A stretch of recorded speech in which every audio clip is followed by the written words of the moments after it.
घोटकी मां ख़बर ॾींदा हलूं त घोटकी वेझो सरहद शहर में करियाना स्टोर ते ॾींहं ॾिठे जो फुर हथियार बंदि 5 लख रुपया रोक रक़म ऐं 2 मोबाइल फ़ोन खणी फ़रार थी विया। घोटकी वेझो सरहद शहर में फैज़ान करियाना स्टोर ते ॾींहं ॾिठे जो 4 हथियार बंदि धाड़ेल दुकानदार अली मोहम्मद मलिक खे हथियारनि जे ज़ोर ते यरगुमाल बणाए 5 लख रुपया रोक रक़म ऐं 2 मोबाइल फ़ोन फुर करे मौक़े तां फ़रार थी विया।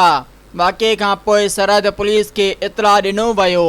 उन मौक़े ते दुकानदार अली मोहम्मद मलिक मीडिया सां ॻाल्हाईंदे चयो त ॾींहं ॾिठे जो 4 हथियार बंदि धाड़ेल मुंहिंजी करियाना स्टोर मां हथियारनि जे ज़ोर ते 5 लख रुपया रोक रक़म ऐं 2 मोबाइल फ़ोन फुर करे मोटरसाइकिल ते फ़रार थी विया, जंहिं जा CCTV फुटेज पिणु पुलिस खे फ़राहम कया विया आहिनि, पर पुलिस अञा ताईं जवाबदारनि खे गिरफ़्तार न करे सघी आहे।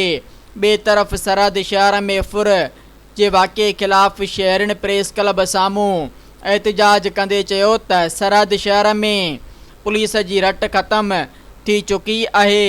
हथियार बंदि ॾुआरी ॾींहं ॾिठे जो शहरिन खे फुरे रहिया आहिनि, पर पुलिस ख़ामोश तमाशाई बणियल आहे, जंहिं सां इलाइक़े में ख़ौफ़ ऐं हिरास पखिड़िजी वियो आहे ऐं पुलिस जी कारकर्दगी ते बि सवाल उथारिया पिया वञनि।